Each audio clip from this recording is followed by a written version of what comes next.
Growing up here felt a little bit like living in a Gothic novel, I do have to admit. It was like a Bronte sister or something, having a forest to explore and green grass and water and trees. And then there's this beautiful creek, and this creek was called Spring Creek, and it in the 1800s was considered to bring long life to someone if they drank from it. And so a little hotel propped up in the town as it was being formed, and people would come from all over Ontario to drink from Spring Creek. Horror movies are something that I love. I'm a big fan of it. I enjoy participating in movies and horror novels and things that are a little bit spooky and scary. And so I wanted to take a look at moments in my life where I connected with a trope that is common in scary movies or scary literature. So those moments where my story might illuminate a universal issue rather than the other way around.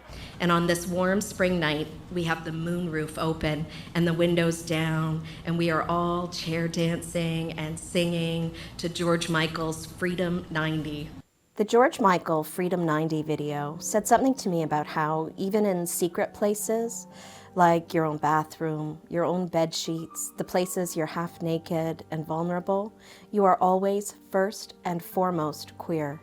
And that means you're never alone because, like the Borg in TNG, we're a collective consciousness. We can recognize each other through our gaydar. Now, of course, hiding and being invisible are two different things. Hiding is fear-based, but invisibility can be a superpower. At least that's what I was contemplating at the time, because I was scared to make my queerness visible to my friends and the world, afraid I would scare them. My bi-ness was not supermodel beautiful to me yet. I was afraid they wouldn't understand. I wasn't interested in Linda Evangelista. I was already swooning over pictures of a shaven-headed Ripley in David Fincher's next project that was coming out a month later in 1992, Alien 3. And it was a love that was growing desperate to burst out of my chest. Being a queer woman and feeling that strong affinity for horror films or thrillers or scary bits and pieces of culture that come up, the reason why it felt so prevalent for me in this time period, the 80s and 90s, was, we were really taught to be very hypervigilant around anyone who seemed to be hiding part of their nature out in public, like the Ted Bundys of the world, who were so wonderful up front and then were hiding something.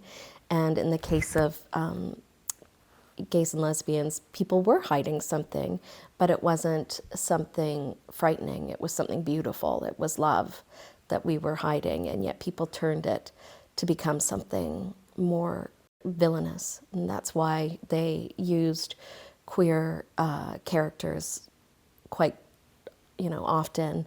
If you look at the queer coding, it's quite often the characters who are the villains are queer coded in life. And so that's a strong connection that happens often. In the calls coming from inside the house, the essays are all outlined underneath common tropes in film and literature. And so I take that trope, so for instance, the babysitter, and I look at a moment in my life when I was the babysitter and all of the kind of nerves that came with it and all of the moments that were a little bit spooky or strange that came with it, the stress that came with being responsible for children.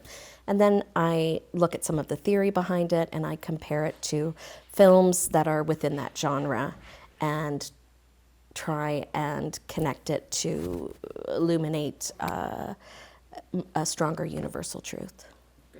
At 18, all I want to do is drive. I'm in mad, passionate love with the freedom that it presents, and my mother lends me the car because she never seems to want me to take the bus. She doesn't say anything to me outright about the risks and dangers of the world. I think she knows that if she said something to me that I'd just roll my eyes at her so hard that I'd do a cartwheel. I think our being attacked or something, it seems about as likely to happen to us as a man with a hook for a hand climbing through my bathroom mirror. But for a long time now on the news, girls like as young as 15 have been followed home by a man from bus stops near Scarborough. I think that Gen X, absolutely, growing up in this time period, definitely, that is where my worldview comes from. And for this particular book, it fit in perfectly with the film and television and exploring things through that trope, because we were the TV generation, right? We were typically the latchkey kids who were growing up on MTV and coming home from school and watching Young and the Restless, and a lot of us were, and so that is part of it. Media and connecting with media was a big part of our education, I think, especially for me during the teenage years and formative years. So, I'm curious about how that impacted me and my thoughts and what lessons I learned from it.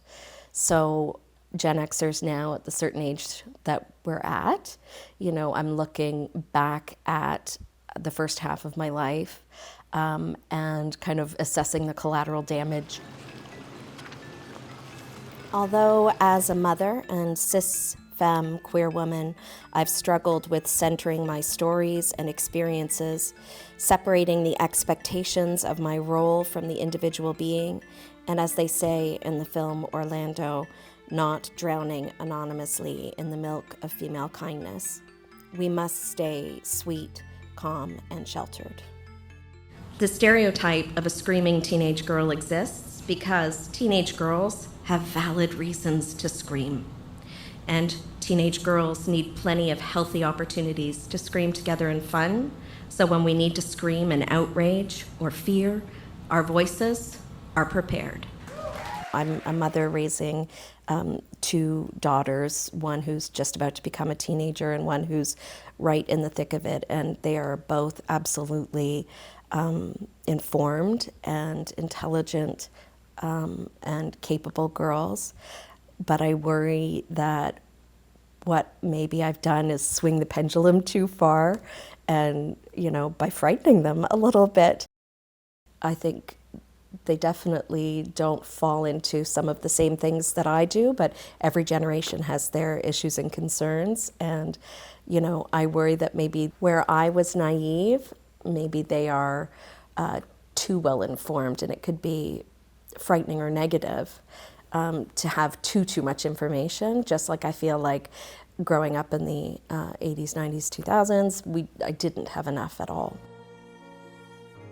My fertility journey was, it was almost Tolkien. It was so epic. It was very long. It took a lot in order to bring our two children into the world. So there were multiple miscarriages, lots of different doctors involved. I had several surgeries, even when I was pregnant at one point in time. And then in between to make sure that the next pregnancy would stay. And it was, a lot of bed rest. So there's something kind of gothic around being on bed rest. But I think it's really important to share your fertility journey because so many people are going through it. And because we don't and didn't talk about it, I know for myself, it felt very isolating. I imagine for my partner at the time, it also felt very isolating not being able to have a voice as the partner. Everything is, it's all about the mother the gestational mother who's going through it and not so much for the partner. So there's a little bit about that I think needs to be spoken about. And then, there are parts of me where I kind of question how deep we went into that, how much it cost us, how much was required, and how much were we sort of led down a path to try and do this in a particular way. What was necessary, what wasn't.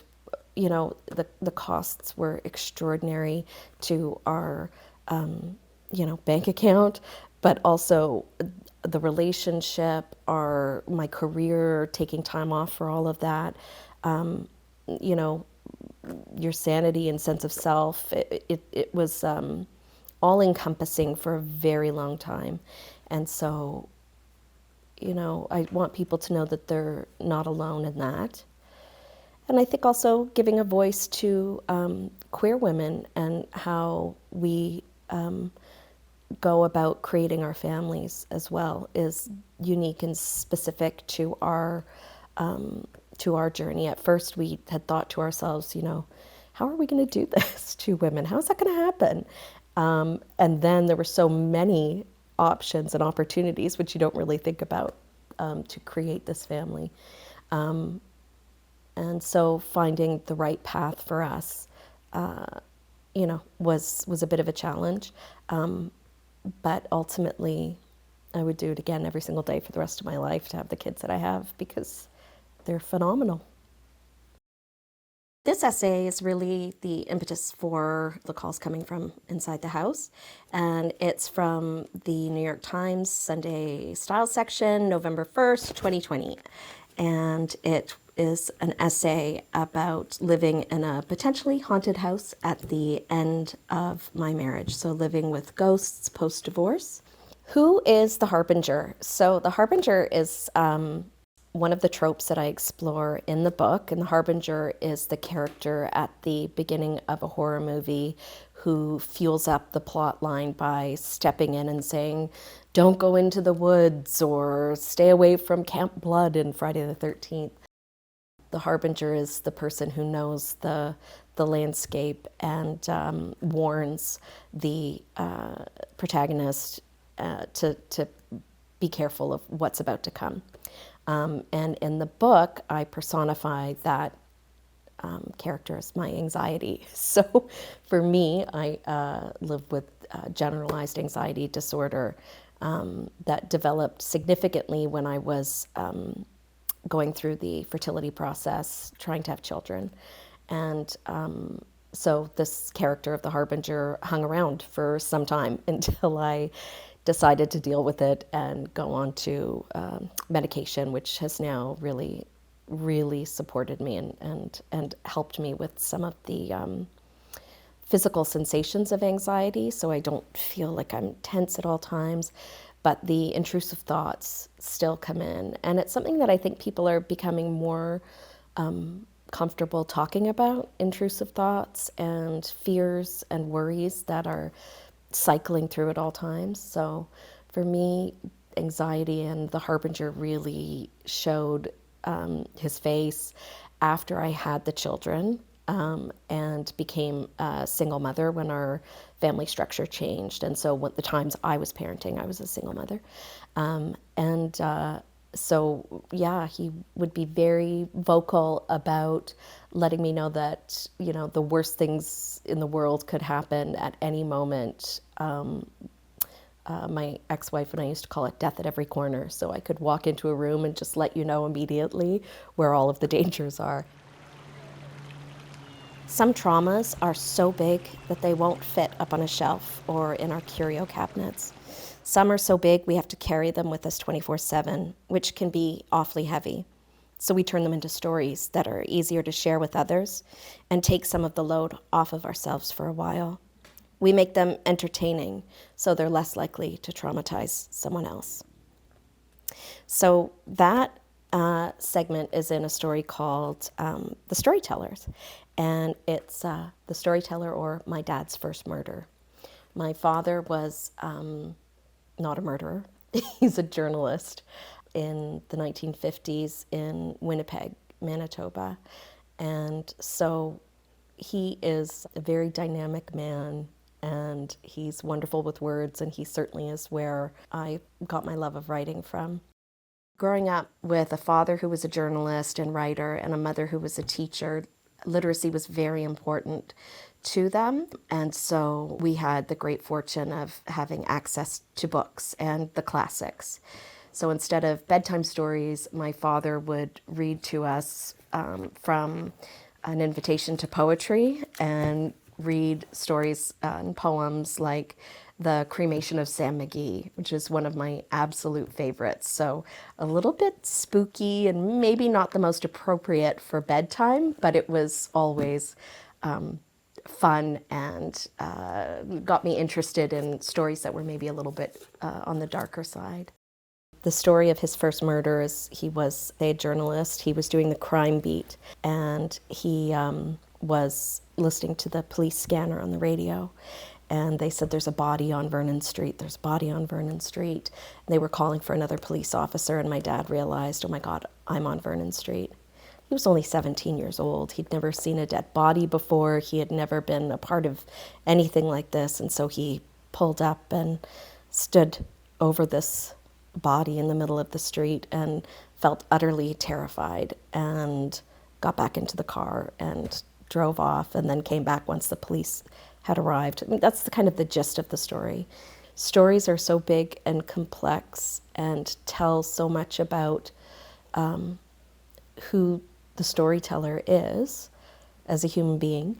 And, you know, when it comes to telling a great story, you need a little bit of both facts and fiction and fun and a little bit of elaboration and a little bit of fabulousness in it, I think, to make the story really, really perfect.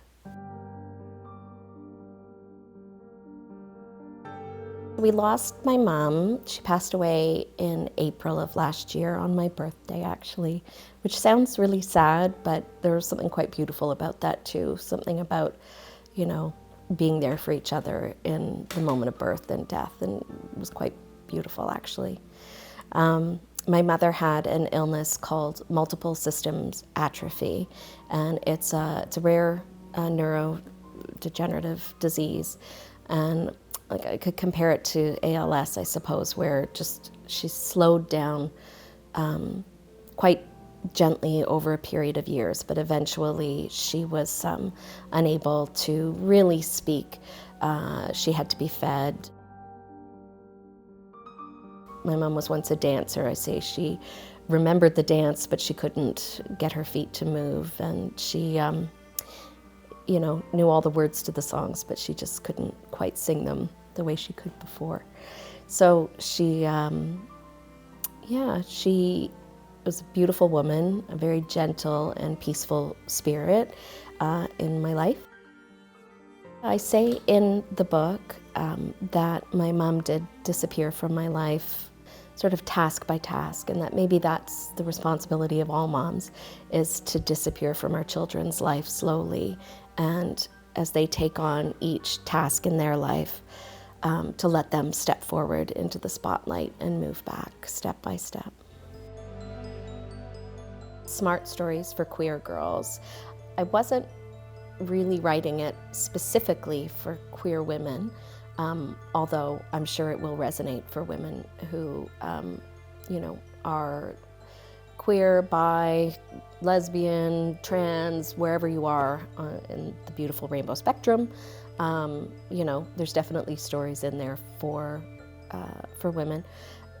I've been really surprised and interested to see that men are really enjoying this book. I've had several reviews from men who have really kind of connected with it, and that was surprising to me. I thought for sure this would be strictly for women, but I was on a terrific podcast called Spooked, and they had read it and he loved it. I was like, that interesting, okay. And then another reviewer who was male also. So it's not just specifically for queer women, and it's not specifically for women. It's not specifically for Gen X. When I was writing it, I did not have an ideal audience in mind. I tried to put that out of my mind actually entirely. I try to put the business of writing a book out of my mind when I'm writing the book, so that it can be as authentic to the story that I want to tell as possible.